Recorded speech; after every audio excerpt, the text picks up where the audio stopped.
we live in a culture that really idolizes our kids. That's a detriment to marriages. It's a detriment to the home and the family health because we're putting our kids first. And that's out of order. Life can get busy with kids. We have 3. There's plenty of people that have more than 3. You start putting in sports and extracurricular activities. Like you could fill up your calendar with just things that are going on for your kids. And if your marriage is suffering because of that, your home will feel probably out of order, chaotic, and you might feel like you're failing.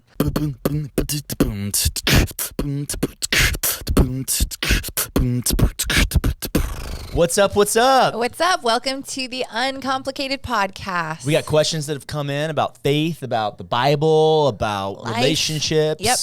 Anything that you feel is complicated, send it this way. Yep. I make it sound like we got the answers by doing this joke. This reminded me of Bring It In from, we don't talk about what, Bruno? I don't know. Anyway. Yeah, bring it in. You got questions? Bring it in the questions. And what we want to do is we want to show how the Bible is a guide that helps us navigate life. Yeah. And the truth is that God never intended faith to be complicated. So if you don't have a Bible, you can go to justicecoleman.com and request one, and for free, we will send you the uncomplicated version of the New Testament. It's basically just the New Testament that has the top 10 questions about faith kind of at the front end of it. Yeah. And so good. We met a lot of people this week who had their copies with them. How awesome was that? Yeah, that was so cool. Arizona. Yep. It was.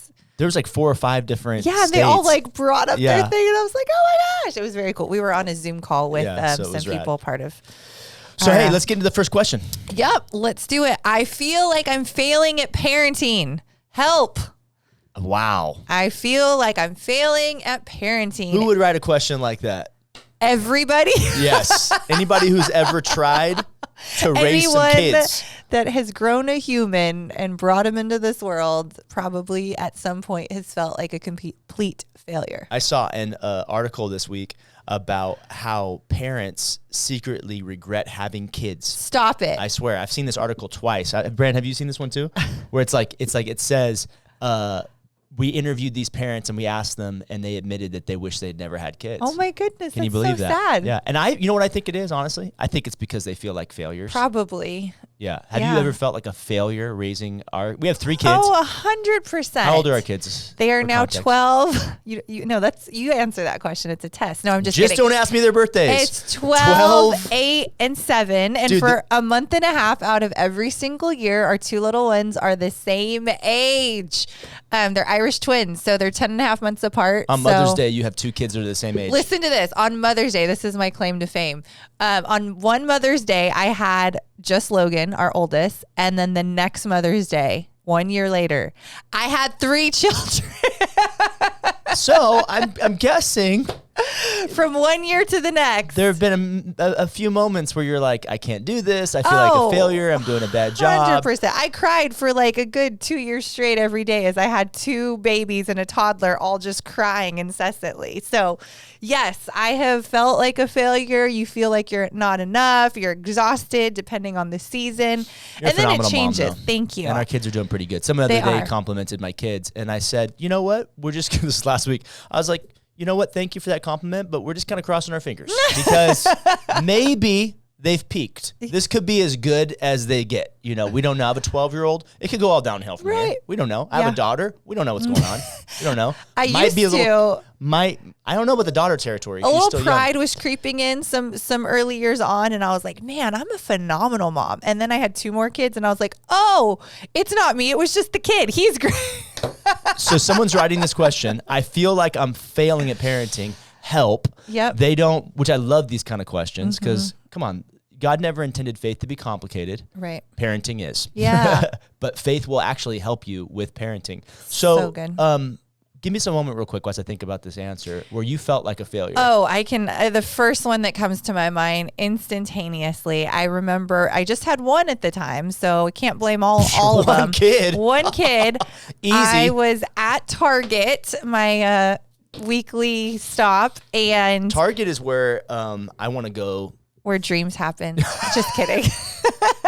Can we talk about how Target has just stepped their game up? Yeah. Dude, when I was a kid, Target was like on the level of Kmart. Oh, 1,000%. So I go all the time now just to get away and escape. It's a nice little escape. Man, I would do anything at Peruse, Target. I buy the stuff for my house at Target. Home. Exactly. I buy got clothes at there. Target. Don't judge me. I would get my hair cut at Target. They also now have optical and clinical.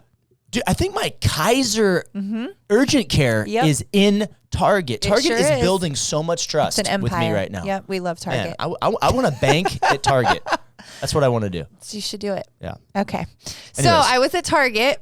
Which is where we should be. Where you should be. It's actually where I do my grocery shopping. I don't know if that just tells you how much I cook. But anyway, I'm grocery shopping. I've got a 2-year-old with me, a cart full of groceries, and I've been there way too long, and it's nap time. This is Logan? This is Logan, and he's 2, and I didn't prep properly. I didn't have the snacks. I didn't have the extra, all the things.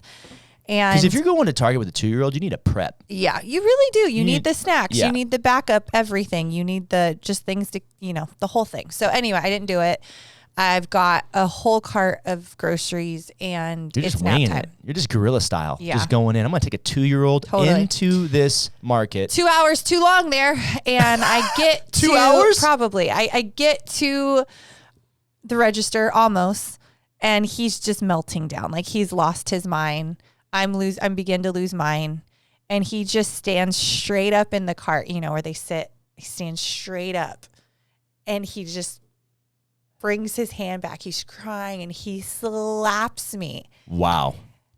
And I had an out-of-body experience. Like, I was judging myself. I could see this happening, and I was like, oh, my God, everyone watching thinks I'm a terrible mother. My kid's out of control. And it took every ounce of me to, like, just not flip the heck out, because my kid slapping me is not acceptable, is not okay behavior. I would never allow it, but he's past the point of no return. So I'm judging myself. I'm having out-of-body experiences. I grab him. I, at this point, have a bunch of perishables, so I have to go through the line. He's still wigging out. The whole store is looking at me. It's I don't even have words for what it was. It was a show for sure. And I get to the car, I get him in, I strap him in. He's still wigging out. And yeah, that was probably the moment. You made it out alive. I mean, he barely made it out alive. Yes. Did you go through? Did you get all your groceries too? I did. So you made it out. I did. Dude, you did it. I did it. But you felt like a failure because your son's slapping you in the face. Slapping me in the face. Like, this is not okay. I should have prepared. I should have not had him there that long. I shouldn't have. Dude, stop. All You're the a great things. mom. I am a great mom. It's just but those moments can like, if you let it. I mean, I think that entire day I sat in failure. Like, am I such a terrible parent that my kid has this like wild behavior? Or Logan's a great kid. He was just exhausted, and like, babies need structure, naps, and all the things, toddlers, and they're emotional and they're figuring out their feelings. But at that moment, I was thinking, honestly, probably more about how I was perceived than what was going on in his little life. Is it fair to say that this is kind of taking this parenting question? I want to get into the answer to this, but is it kind of fair to say that all of us are failing at something? Like, I don't feel like I'm getting straight A's on my report card. I'm not nailing everything in life. Right. Well, and parenting's that one thing that is constant. Like, it's not seasons. Well, there are it's different. Your identity. It's if you let it be, which sometimes can get real unhealthy. Of course, yeah, of course. But it's something that you do. I mean, for a good 18 years. And then after that season changes into a different type of parenting, but you're always, as long as you have kids, you're a parent. Yeah. And you can't turn that off. And so I think with parenting, it's not like a career or a job where you might be in it for 5 years, 10 years. Like, but you hear what I'm saying about being identity? Like, totally. You went from being a woman to being a woman and a mom. Yeah. So there is some identity in there. Totally. So I would imagine that the enemy, whose tactic is to lie to you and make you feel bad about yourself, and accuse you. These are the names that the Bible gives the devil. You know, these thoughts. These thoughts that come into your mind that I'm a failure, I'm the worst mom ever, or I'm the worst wife ever or whatever. I have these thoughts about being a dad, about being a husband, about being a pastor, about being a man. You know, and I was actually out with a couple guys recently, both like just stellar guys, like really doing great. And they both just confessed to me what failures they feel like every day. And the truth is I think we all feel like we're failing, maybe not at everything, but at least something. And in those things that are like your identity, like now I'm a dad, I'm a man and a dad, I'm a woman and a mom. I think those identity things are really where you can go to a dark place. Well, and what's something you said, I feel like we're all failing. I think that's where we have to shift our perspective. We're all going to make mistakes. That's a given. So if every mistake feels like a failure, then we're perpetuating that lie, like, oh, I'm a failure, and allowing the enemy to lie to us further. I think we have to resolve to know that we're going to make mistakes, and that's okay. Failing would be like, I give up, I'm not trying anymore. You know how much marriage counseling we do, where we just sit down with people and we just say, they're like, we fight all the time. And we're just like, yeah, so do we. And they're like, well, doesn't that mean something wrong? And it's like, no, it means you're working through things. You're fighting through some stuff. Like, you're not giving up, you know? And then, like, how many times is like the marriage counseling over and they're just like, I feel so much better. And like, there was no real breakthrough action step other than just, there's no breakthrough. It was just like, oh, maybe I'm not failing as bad as I thought. And so I think, like, because you can feel like a failure in these things in life that are, I mean, something's really important to you. Right. Like raising kids and so we'll talk further, but even just feeling like you're failing, just know you're gonna make mistakes. If you would have left Logan in Target and just left him there, that would have been that would have been a failure. Yes. Yeah, but you got out with him and the groceries. So, hey, let's talk about... And he's still alive. He's still with us today. Yes. I have a few different things that come to mind. But first, let's talk about expectations. Like, what is parenting? What is not parenting? What does the world say parenting is? Yeah. Because I have friends that... lots of friends who are not followers of Jesus. They're new parents. And I see them post things online or do things. And you know, when somebody posts something online, they are presenting something. Right. So they're making a statement a lot of times. And I mean, I have a number of friends who, you know, they post pictures of them holding their son's hands, or they're with their kids. I know where you're going. What am I going to say? You might be saying that they post things and say things like, oh, here's me and my best friend. Is that where you were going with that? Yeah, there's like a TikTok trend right now about like how God gives you daughters so that you'll have a best friend for the rest of your life. Have you heard that voiceover? And so, maybe. So is that true? Are your kids supposed to be your best friends? Because I feel like that is some advice that a lot of people are hearing, and I would propose that that's going to complicate things more for your life. I would agree. I think maybe the end goal of adulthood children and having a friendship with your adult children could be a goal. Like a byproduct. But a byproduct of good parenting throughout the years. But if your goal while your kids are in their formative years is being their best friend, my 12-year-old right now does not need a best friend in me. No, he does not. He needs someone to help him not make the kind of mistakes that could derail his life. Yeah. While his prefrontal cortex is still developing. Come on. And he has a propensity toward irrational, emotional, and really some life sabotage. Yeah. So when I was 12, I did the dumbest things ever. Ever. Okay. By the time I was 16, my dad was like, get out of this house. Right. Yeah.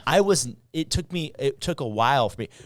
I had a good dad, and my dad and I are really close now, but, and we were close then, but I would say me and my dad now have a friendship. Yeah. Right. But can I be honest with you? I still don't want my dad to be my best friend. Right. I still don't want my dad to be my best friend. I want my dad to be my dad. Right. I need a dad. I'm turning 39. I still need a dad. Yeah. And God gives sons dads so that the sons can have a dad. Right. I think that if you're watching this and you're a mom or you're a dad, you're like, well, whenever these little guys are my best friends, you want to make sure that you're not compromising a God-given role that is assigned to your life. So good. Keep because talking about it's that. not in the best interest of if you're your son's best friend, then where's he going to get a dad from? Where's he going to get a mom from? You know? Yeah. And so it says in Ephesians 6, it says to dads specifically, don't provoke your children to anger. Another translation says, don't be too harsh with them. Right. Instead, train them and equip them. So the idea is, you know, your parenting is training for life. Yeah. So what if instead of thinking about your kids as being your best friends, you think about them as, I have this season where I got to train them up, right, and get them ready for what life's going to hand up. Short 18 years with them in your care. Yeah, you keep saying 18. Well, yeah. There's like a cutoff date for you? I just feel like, I feel like our oldest is a lot like me. So the moment like he can be independent and free, he'll fly. When I was 18 years old, I woke up. I left at 17 to college. So, I mean, he'll be ready. Like I was going on trips by myself if I could at 12, you know, so he will be like, yeah, you were mature and your parents felt good about that. Yeah. When I was 18 years old, I was still a senior in high school, and I woke up, and guess what was spread across the foot of my bed? I know it was. Apartment ads. Yep. My dad's like, check out these different apartments that you can move out to. I'm like, Dad, I'm a senior. I haven't even been to prom yet. Like, what are you talking about? Like, let me finish high school. And my dad's like, I'm just going to leave these here. 18 years old. My dad's like, and you're out. Yeah, it's time to start thinking about getting out. So you say 18. I don't think you're the only parent. I think there's some parents out there thinking like, how much longer do I got with this guy? Well, and that's what I feel now. I mean, we were talking just about family vacations, like, you know, throughout, like, what's our plans? What's our rhythm? All this stuff. And I'm like, we've got 4 summers left with our oldest son before he's like gonna fly. We have an interracial marriage. Yes. My wife is Hispanic, which makes my soul now Hispanic. Yeah. Okay. What part of Hispania? Just kidding. So that means that my daughter now plays by a different code. Yeah. So my sons may be moving out at 18, but my daughter can live with me till she's married. That's the Mexican code. Yes. All right. Yes. As did I. So here, back to the question. This person says, I feel like a failure at parenting. First, let's start with expectations. What is parenting? Yeah. It says in Proverbs, I think it's 3:22, raise up a child in the ways of God. And then when he's older, he won't depart from it. He won't depart. Yeah. So there's like a promise there by King Solomon, I believe, right? Wisest guy probably to ever live. Here we go. Yep. And he says, start early at raising and training up. The other translation is train up a child in the way. Yeah. So there's Solomon, and then in Proverbs, and then there's Paul in Ephesians, both saying parenting is about training, it's about developing, it's about raising up. Raising up is a big concept in the scriptures, and according to these biblical authors, they're saying, look at those kids like you're training them, you're equipping them, you're getting them ready for something. The other day, my son was upset with me. And I said the same thing that my parents told me. Isn't that the worst? Is that not the moment when you say the same thing that your parent has said to you? When you have become your parent. I'll give you something to cry about. Who's heard that one? Oh, yeah, heard that one. You want something to cry? Hey, Fernando, could you do a Google search? Let me know how many parents still spank their kids. Ooh. I want to know about spanking. Let's get into that in a second. Because you can't talk about training up a kid without talking about discipline. Yeah. So expectations. I had to actually have a little DTR with my son. You know what DTR is? Define the relationship. Yes. Conversation. Maybe you're with a girl right now. She's your friends, but are you friends? Are you more than friends? You got to have that combo. Have a DTR. Have the DTR. Yeah. So the define the relationship talk was with my son. Not that. Do you think my son thinks that I'm his best friend? No. I think. Are we talking about our oldest? Yeah. Yeah. No. I think we've made it clear. And with time and like growing, we have realized, and I've told them, like, I love you. I love spending time with you. I enjoy you. But my job, I'm going to make decisions that you don't like, and I'll try to help you understand them. But even if you don't understand them, you're going to have to trust me because God has assigned you to me, basically. And until you're an adult and you're able to make those decisions, I have to do everything I can to do the best job I can to raise you unto God. That's what I was going to say. I told Logan that the other day. I mean, he was upset about something, and I was like, look, this is the way that it goes. Yeah. You know, you don't have to like this. Right. you know, but I'm not here to be your friend, man. I'm here to be your dad. And I told him, and I've said this many, many times, and I'm even beginning to tell my 8-year-old son this too. It's like, I'm training you, bro. Yeah. I'm training you for a life that is going to be challenging. Right. That's going to, people that are going to betray you. Yep. Pain. It's pain, suffering. You don't just have the enemy out there who's after you. You have the world that's after you. You have all this stuff coming at you, and I want to get you as ready as I can. And so, you know, you don't have to like this. You don't have to understand this, but just consider it training, my guy. Well, and also I think there's this like false narrative that our culture has owned or taken on, and it's like happiness is the goal. Mm-hmm. And so as a parent, how that plays in is if your kid's happy, that's the goal. And not that you don't want happy kids. If I'm happy, that's the goal. Hey, you know what? Just grab your iPad, go in the closet, close the door, and let me know when the battery dies. You want to know discipline? You want to know, that's the secret sauce right there. No, the secret sauce is taking the iPad away. Oh my gosh. Anyway. This is why I asked the question about spanking. All right, keep going. No. I just think that like as parents, sometimes we think that like our kids' happiness is the goal. And obviously you want a child that is happy and loved. But if you're training them for life, telling them that everything's always happy and good and that's the goal is actually not doing them a service. For instance, like when the kids were young and it was chaos and it was hard, I used to just live by the fair rule, which was like everyone gets the same thing. It's going to be fair. Uh-huh. And this is the way we're going to live our life. So it's easier on me and everyone's happy. Mm. And I did that for a little bit. And then I quickly realized, and I felt like it was the Lord, maybe it was through you. I can't even remember what happened, but something shifted. And I just was like, oh my gosh, life isn't fair. Ooh, yeah. What am I teaching my kid if everyone gets the same thing and everything's always the same? I'm actually doing a disservice to my kids, raising them in an environment where, man, if that's not fair, everything falls apart. And would it be fair to say that's where a lot of entitlement comes from? 100%. And so I realized like, hey, I take one kid out, they get something special that day. I come home, the other one goes, hey, that's not fair. Kendall got this. And I say, you know what? Life's not fair.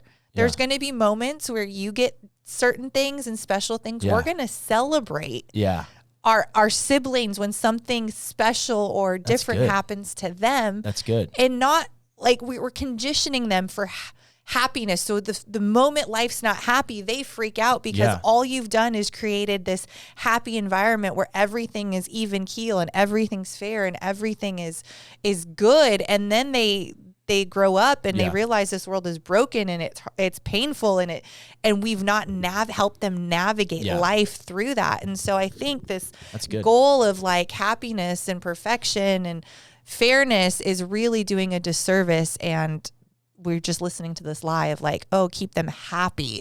So it's like train them. They said, I feel like I'm failing at parenting. Maybe this measuring rod of happiness is making things complicated for you. Yeah. So maybe teach them that life's not fair, like you're saying. Yeah. And then help them with, I mean, I don't want to regurgitate what you just said. You just said it so beautifully. And the second thing I would say about making complicated is if your kid's your best friend and then you're not living out the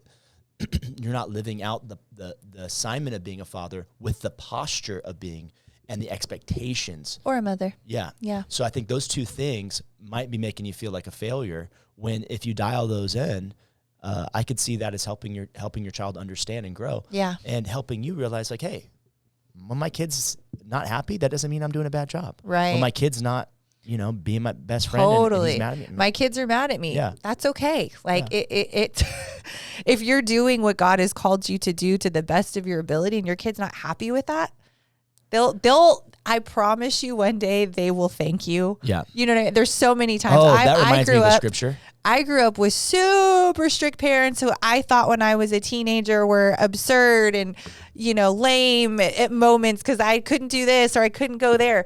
My parents, I have to thank on a weekly basis because I go, oh my God, that was phenomenal parenting, or I get it now. That was so smart. I'm doing that with my kid. You don't see it as a kid and you don't have to, but it will reap benefits for your kids' adulthood and in the trajectory of their life, and they will thank you one day. So even if they don't like you right now, that's okay. So things that make parenting complicated or make you feel like a failure: expectations, the wrong expectations. Totally. And then I would say the role in the family.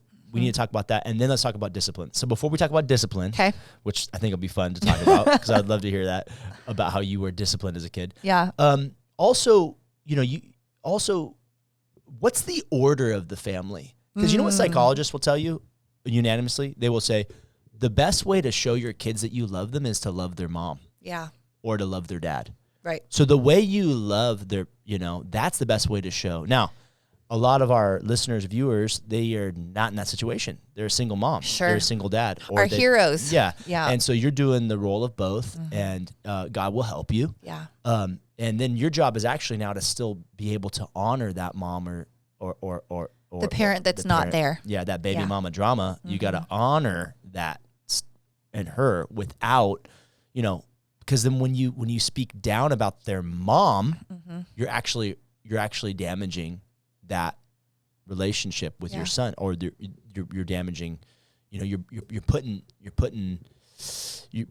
I'm trying to not say it hard. I'm trying to. How you're saying that despite just remember that's their mom. Behavior or warranted negativity towards that person, when you choose the higher road, when you choose to not speak negatively about that parent, whether they deserve it or not, that's a way that you honor God. Yeah. And it will actually show your kids what Hardest grace looks like, what honor looks like. People, whether they're deserving of it or not, shouldn't implicate how you approach them. So let me go on a tangent for a second. Okay. So I see this clip the other day. It's a guy talking about how when he talks to his kids, their last name is, we'll just use Coleman, for example. Our last name. And he was saying, that's a great last name. When I talk to my kids, I say, this is how the Coleman family does it. And he says, when they do something that's incorrect, I say, well, this is how the Coleman family does it. And this is who the Coleman family is. Right. And this is how the Coleman family, right? And I think that there is a history of parenting advice where people say, hey, you got to establish your values, what you're all about. And I see this kind of stuff going all the way back into ancient times with family crests, right? Where they have different icons that say, this is who we are, this is what we're all about. And the thing about that is we have a different culture that's actually bigger. We have values that are actually bigger than even our family. And that's the family of God. Yeah. And so I have a father, son. I have a father. He's taught me how to live by these values. He's taught me who I am. And so I don't just say this is how the Coleman family does it. And I want to be careful with this. Yeah. Because when my son gets older, he's going to be figuring out how he's going to lead his family. Right. And I don't want him to lead his family the way I led him. I want him to lead his family the way God leads him. Right. And we can wind up defaulting to this human, lowercase f family's way of doing things when the truth is that God has a way of doing things. He has values. He has a vision for your family. He has a way of doing things.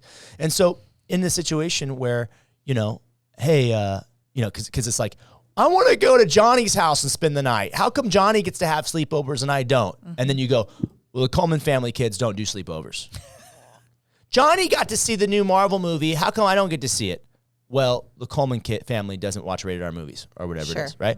So, but beyond that, you start to teach them God's way. So now you're in the training category. So now you're saying, hey, the reason why we don't do that is because our father has shown us this is how a family is supposed to be. Yeah. Does that make sense? Yeah. And so you don't want to default to your family way of doing it. You want to default to a biblical way of doing it. Right. And that will uncomplicate things. Totally. Because watch what happens here.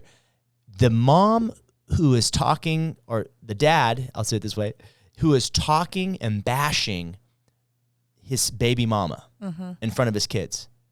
There goes your mom again.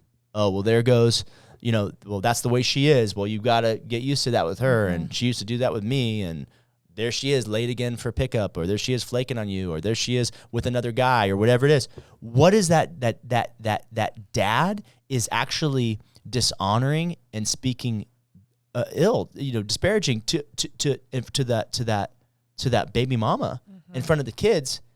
And what you're doing is you're actually showing them the opposite of way a family's supposed to be. And though your family may not be, the way that a unit, like your family with God is you're still a family unit with God. So if God teaches you to honor, then you can honor her. So they can still see honor in the home, even if the mom isn't living with you. And that's how the family can grow. Right. That's how the family can feel safe. And that's how you can demonstrate a kingdom culture rather than just a family culture. Well, and I think too, to piggyback on that, we don't have a Coleman family handbook, right? Like there's nothing written in our home that would say, these are our rules, this is how it goes. But we do have the word of God that gives us biblical principles to live by. So one day your word's not going to mean diddly squat to them. Yeah. Like they may not respect you. They may not like you. They may push back a lot and cause a lot of havoc. But if it's not just your authority, but the authority of God, where you could say like, hey, the Bible says that we're honoring God with our lives and in this home. That is a much better authority in all your lives. And then they see you living by that as well. Like that is generational. I don't know what the word I'm looking for is, but it's going to be so much stronger than it's less complicated. It's less complicated. It's concrete. It honors God, because I'm going to get it wrong. You're going to get it wrong. We're going to make mistakes. Yeah. The reason why you don't treat your sister like that is because this is what God's word says. Right. The reason why we aren't dishonest in that area of our life is because this is what God's word says. The reason why we don't talk like that to people is because this is what we've learned. So you kind of default back to like what you said, this rock that they can stand on, this person, this father that's in all of our lives. Right. And that's what holds everything together. And like you said, they get older and they want to change some things about the way they were raised. That's fine, because they'll find a new way, a new method. Right. But they have message. that foundation of what the word of God says, and then they can navigate it however they'd like. How complicated is making up your own way of doing things? Yeah. That's complicated. Or, I mean, I feel like us growing up, we heard this line too, because that's what I said. You know what I mean? Like you would ask a question because I said so. Yeah. And not that that's a wrong answer, because the parents are the authority in the home. But if as a parent you can say, because let me show you in the word of God what that says, all of a sudden because we're believers, because we're living our life in reciprocation of everything God's done for us. We're going to do this. And like, it's just so much. Because I said so works until they're like 5. And then you got to start telling them why you're doing stuff. Otherwise, well, they won't understand, and then they won't be able. You have to train them. Yeah, you have to train them. The goal is not just to get them to obey you. The goal is for them to understand why this is a value, why this is important, why this is going to help them succeed. And so we talked about expectations. Yeah, and we talked about the expectations with them. Also, the family order. Yeah, right. So the best way you show your kid you love them is to love their spouse, and that could be if you're a single parent. Just honoring the other person. Bashing, or honoring them despite it. And your kids will grow up later and be like, wow, look at my dad. He's an honorable man, the way he put up with that. Right. They're going to see it one day. I think so many times in that situation, there's just fear that comes in that they're figuring it out. They don't know. It's hard. They don't know. Yeah. And then I would also say is along with those expectations is, you're first in the house. Yeah. You're in first place. We're all equals in the house, okay? But you're in first place. And so, when I get home from work, the best moment of my day is when my kids run out to my truck and they're so excited to see me that they want to meet me at my truck before I even get in the house. It's the greatest thing in the world. I used to come home from work and I'd be on a work phone call and I'd walk in and be like, shh, shh, shh, and I'd be on the phone talking to. By the way, I don't know why I'm holding a phone like this. It should be like this. Like this, right? Yeah. Yeah. On so FaceTime. So I walk in, I'm on the phone, and you're trying to tell the kids. What are you telling the kids when you walk in on the phone and you're saying, I'm on the phone call? Well, you're telling them that work is first. Right. Right. So you got to be careful. I mean, a lot of us work from home now, so you got to be careful with that. Yeah. Right. So, what are you telling the kids? What are you telling the family when you get? So what I would do is I stay in the car until my phone call's over. Right. Last week, my kids were shaking my truck while I'm on a work phone call. It's happened to me before as well. I hang well. up. It's good to see you guys. Yeah. Then we go into the house. All right. So we got mom, we got oldest son, middle son, our center born. We call them. The center. We of have our family. daughter, and then we have our dog. And we have our dog. So this is the house. This is the greeting. This is the greeting. This is what and happens. Mojo may be the most excited to see you. Yes. So you walk in. The kids, sometimes it's like they want to hug, especially when they were little. Like they want to give you a hug. Daddy's home, right? Which is the best thing in the world. But I've learned that and this is going to sound so crazy to some of you guys, but I'm telling you, I think psychologically this makes a difference. You know where I'm going with this? Mm-hmm. Rather than kissing my kids and hugging my kids first, I want to hug and kiss my wife first.